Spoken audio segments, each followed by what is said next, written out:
So today I'll quickly show you how to track payment history on Cash App. If you want to know the full details of your payment transactions, whether you've paid or received money on Cash App, let me show you the quick things that you can do. Now from the homepage of your Cash App, what you can do is tap on the activities option, which is on the bottom right, which is this clock icon. Once you tap on the activities section, you'll land on the page which says activity on the top. Through this section, you can see all of your transactions that have been made, whether you received or paid your transactions. You can also tap on any of these transactions to get further details, the sender or the receiver of this transaction. Now, for you to get a detailed view, what you can also do is head over to the profile section on the top right.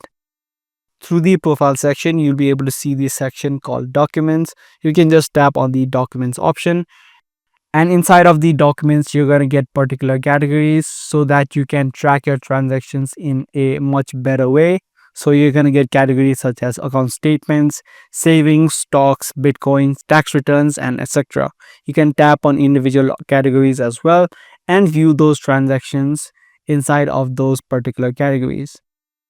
So using these two methods, you'll be able to track and look at all of your transactions that have been made on Cash App. Be sure to give this video a thumbs up and also make sure to subscribe to this channel for more informative videos just like this.